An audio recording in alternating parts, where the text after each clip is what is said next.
یہ ان کو spiritual lights کی طرف لے کے جاتا ہے، کیونکہ ہر شخص اپنے نفس کا غلام ہے، وہ نفس کو مارتا ہے، نفس کو قبول کرتے ہیں کہ جی یہ نفس کی غلطیاں ہیں، یہ ہم نے راستہ ہے جو اللہ تعالیٰ کی طرف لے کے جا رہا ہے، یہ وہ لائٹ ہے، ہم نے اس راہ پر چلنا ہے، اور یہی ہمارا اب اوڑھنا بچھونا ہے۔ تو ہی میرے سردہ سائی ہے تو ہی میرا سجن، تیرے ہاتھ میری ڈور ہے، جس پاسے کشتی میری لا دے، گڈی اد سمانے چڑھا دے، پاویں جڑے رستے دے وچ کٹا دے۔ یہ تو سارا معاملات ہے دوستو، کہ اب جس کے ہاتھ میں ڈور ہے، اب یہ اس کے اوپر ڈیپینڈ کرتا ہے کہ آیا وہ کس لیول پر ہے اور اس کے کیا معاملات ہیں اللہ تعالیٰ کے ساتھ، اس کی جڑت کتنی ہے۔ وہ آپ کی جو گڈی، جو آپ نے اپنی ڈور، جو آپ کی گڈی آسمانے چڑھی ہے، اس کی ڈور جو ہے وہ آپ نے اگر اس کے ہاتھ میں دے دی ہے، اب وہ اس کے اوپر ڈیپینڈ کرتا ہے، آپ نے اس سے اب غرض نہیں رکھنی کہ وہ آپ کی ڈور گڈی کو رستے میں کٹوا دیتا ہے، وہ آپ کی گڈی جو ہے نا وہ آسمانے چڑھا دیتا ہے۔ یہ اللہ تعالیٰ کے اوپر جو ہے نا وہ، اور اس مرشد کے اوپر سب کچھ اپنے نفس کو آپ نے تیاگ دینا ہے، اپنے نفس کو سیکریفائز کر دینا، اپنے نفس کو قربان کر دینا ہے، تبھی جا کے یہ مدارج اور یہ منازل جو ہیں وہ ایک سالک کو ملتی ہے، ایک اسپرچول جو ہے نا وہ ڈسپل کو ملتی ہے۔ روحوں کا اتحاد جو ہے، روحانی نکاح ایک اندرونی اتحاد کی علامت ہے، جس طرح میں نے آپ کو بتایا ہے، جو جسمانی تعلق کی بجائے خدا کے لیے سچی عقیدت، محبت اور وابستگی کے ساتھ اس میں لوگ داخل ہوتے ہیں۔ اس کا مابعد الطبیعیات یعنی کہ میٹا فزکس میں اس پہ کیا پہلو رکھتی ہے، اور میٹا فزکس کے لحاظ سے اس کا کیا پہلو ہے دوستو۔ صوفی یہ مانتے ہیں، جو میٹا فزکس اس کے بارے میں لکھتی ہے، صوفی یہ مانتے ہیں کہ ہر روح کو خدا کی ایک ہم شکل ہوتی ہے، ہر روح خدا کی ہم شکل ہوتی ہے، جو روایتی روحانی نکاح کے ایک منفرد رشتہ پیدا کرتی ہے۔ جب اللہ تعالیٰ نے اپنے نور سے آپ کی روح کو تخلیق کیا ہے تو اللہ تعالیٰ آپ سے محبت کیوں نہ کرے گا۔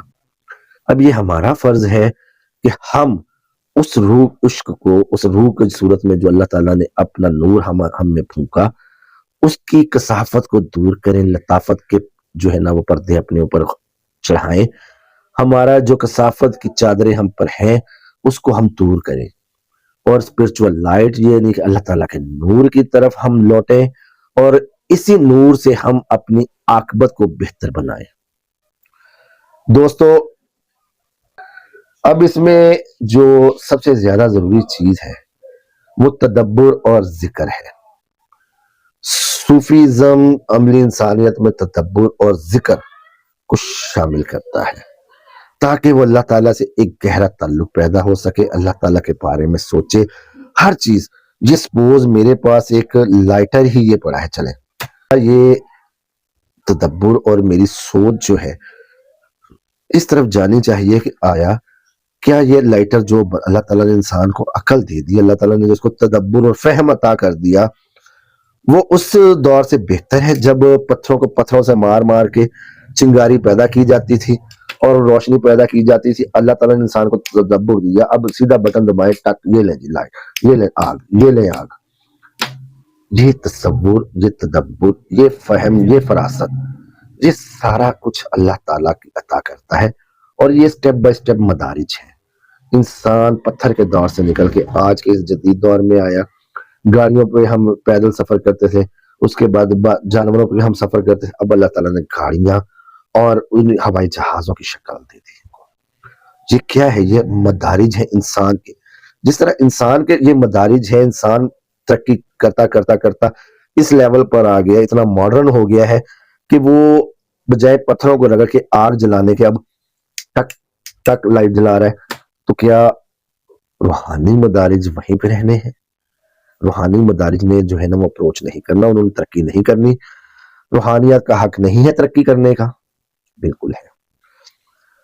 اب کچھ اس میں صوفیزم میں بھی، ہم لوگوں میں بھی کچھ معاملات، کچھ جو طریقے ہیں، وہ کچھ لوگ جاتے ہیں شاعری اور موسیقی کی طرف۔ موسیقی مطلب محفل سما اور قوالی، یہ نہ سمجھیے کہ ڈم ڈم ڈگا ڈگا، ڈم ڈم ڈگا ڈگا والا کوئی سین لیجیے گا۔ شاعری اور موسیقی کا استعمال فرد اور خدا کے درمیان محبت کو ظاہر کرنے اور ایک دوسرے کو ماننے کے لیے ہوتا ہے، جو روحانی نکاح کے نظریات کو مضبوط کرتا ہے۔ انسان اسی موسیقی یا شاعری کے ذریعے، اس میں آپ یہ دیکھ لیں کہ امیر خسرو اور خواجہ نظام الدین یہ روحانی نکاح کے تعلقات ہیں، مخدوم صابر پیا کلیری اور بابا فرید الدین یہ روحانی نکاح تھے۔ میرے جد امجد بابا نایت شاہ قادری صاحب اور بابا بلے شاہ سرکار، یہ روحانی نکاح ہوتے ہیں دوستو۔ یہ دنیا میں آپ کو صرف ایک مثالیں دکھانے کے لیے بتا رہا ہوں۔ صوفی اجتماع یا صوفی جس کو سما کہا جاتا ہے، جو موسیقی میں بیٹھتے ہیں، یہ ایک اجتماعی روحانی نکاح کا تجربہ فراہم کرتی ہے، جہاں افراد اپنے تجربات، جب اس محفل یا اس سما کا انعقاد ہوتا ہے، اس کے بعد صوفی کا جو گروپ ہوتا ہے وہ الگ بھی بیٹھتا ہے، جہاں وہ اپنے تجربات اور خدا سے عقیدت کا از خود بیان کرتے ہیں اور اپنے جو ان کے ساتھ بیتا ہوا ہے اس عرصے میں، جب تک یہ ایک اجتماع سے دوسرے اجتماع تک کے ٹائم کے درمیان جو کچھ ان کے ساتھ ہوتا ہے، فزیکلی، اسپرچولی، مورلی، وہ سارے ایک دوسرے سے بیان کرتے ہیں۔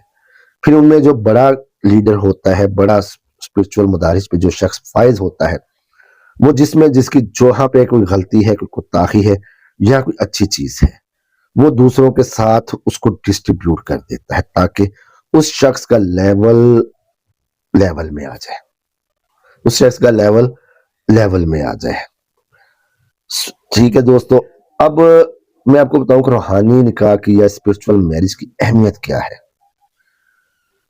خود کی تبدیلی۔ سب سے پہلے روحانی نکاح کا مطلب ہے دنیاوی وابستگیوں کو چھوڑ دینا اور خدا کے ساتھ ایک ذاتی رشتے کی پرورش کرنا، ایک ذاتی رشتے کو بڑھانا، نفس کا غلامی چھوڑ دینا اور خدا کے رحمتوں کے سائے کے نیچے آ جانا۔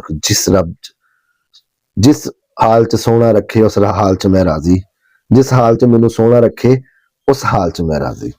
یہ سب سے بڑا اس کی جو ہے نا وہ پہلو ہے کہ آپ نے خود کی تبدیلی کرنی ہے، اپنے نفس کو مارنا ہے۔ روحانی نکاح کا تصور جدید روحانی مباحثوں میں اہمیت رکھتا ہے، جو محبت کی طاقتور تخلیق اور ذاتوں کو کثرت میں مفاہمت کو اجاگر کرتا ہے۔ صوفی محبت، جہاں لوگوں میں غلط فہمیاں، صوفی محبت کی غلط فہمیاں کیا ہیں دوستو؟ صوفی محبت کے جذباتی پہلوؤں کو غلط سمجھا جاتا ہے۔ یہ سمجھتے ہیں کہ شاید اگر کوئی مرد کے ساتھ اگر اس کا اسپرچول نکاح ہو گیا ہے، یا وہ ایک اللہ معاف کرے یہ آپس میں غلط کاریاں کرتے ہیں، نہیں، اسپرچولیزم صوفیزم میں بیونڈ آف دس لیول، جیسا کہ میں آپ لوگوں کو پہلے ایک چیز سمجھا چکا ہوں کہ یہ نکاح، یہ معاملات یا ڈیوائن میرج کا کنسپٹ جو ہے صوفیزم میں چلتا ہی اس لیے ہے کہ آپ نے اپنے نفس کو مارنا ہے۔ دوستو، انسان کا نفس ہی سب سے بڑا اس کا دشمن ہے۔ اگر انسان اپنے نفس پر قابو پا لیتا ہے، جو انسان بھی وہ اس لائن میں ہے روحانیات کی یا نہیں ہے، اس کا تعلق کسی بھی فرقے سے ہے، کسی بھی مذہب سے ہے، جو شخص اپنے نفس پر قابو پا لیتا ہے وہ اس دنیا کے اندر ولی ہے۔ یہ میں آپ لوگوں کو بتا دوں۔ تو جو لوگ اس کے بارے میں غلط فہمیاں پالتے ہیں کہ جی یہ شادی کا مقصد یہ ہے لوگوں میں یہ کنسپٹ ہے، کیوں نہیں ہے؟ اکثر لوگوں میں یہ کنسپٹ ہے کہ جی روحانی میرج جو آپس میں مرید اور پیر کی ہو گئی، پیر دی ہو گئی، اچھا جی ایک دوجے دی پھر آہو ٹھوک دینے منجی، اللہ معاف کرے، توبہ استغفار، اس طرح کی جو ہے نا بات سوچنا بھی غلط ہے۔ روحانیات بہت جو ہے نا وہ آگے کی چیز ہے۔ صوفیزم، لوگوں کو تو یہی پتہ نہیں ہے کہ صوفی ہے کیا۔ صوفی بھی ایک ولی کا مقام رکھتا ہے دوستو، اگر صوفی ہے تو، لیکن اس نے ساتھ ساتھ دنیا داری کو بھی لے کر چلنا ہوتا ہے، دنیا کی خدمت کرنی ہوتی ہے، مجذوبی اختیار نہیں کرنی ہوتی۔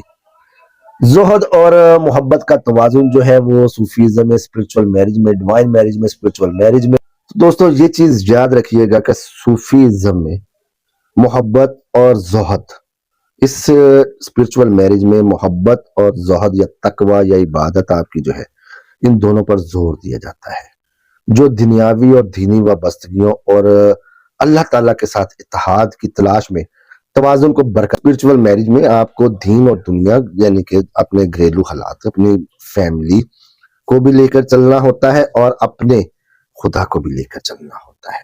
زہد اور تقوی یہ اس چیز کی بنیادی کڑی ہے، بنیادی اس چیز کی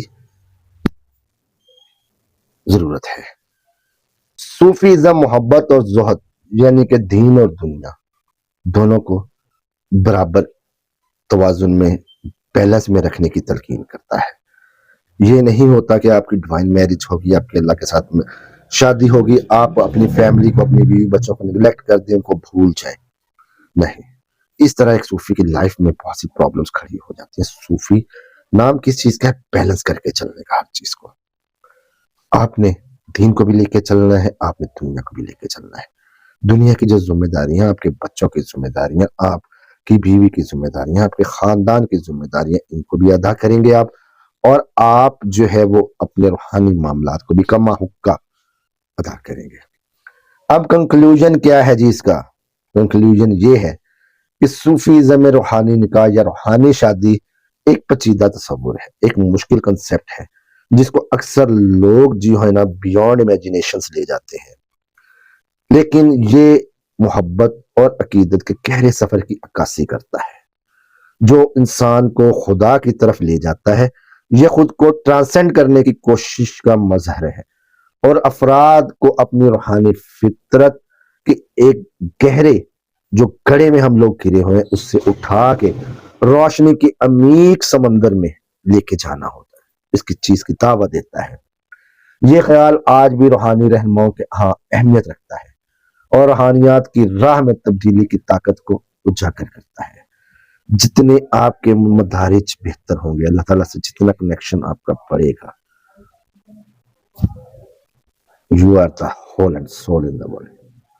محنت کریں، اللہ تعالیٰ خود جانے، دنیاوی معاملات بھی ادا کریں اور اسپرچول لائٹ کی طرف بھی آئے۔ اللہ تعالیٰ میرا اور آپ کا حامل ناصر ہو۔ اللہ تعالیٰ مجھے اور آپ پہ اس رمضان کی رحمتیں اور برکتیں اور اپنے فضائل جو اس کے خاص کرم ہیں وہ ہم پر اس کا نزول فرمائے، ہم پر اپنی مہربانیاں اور کرم فرمائے۔ ملتے ہیں نئے عمل میں۔ اللہ نگہبان۔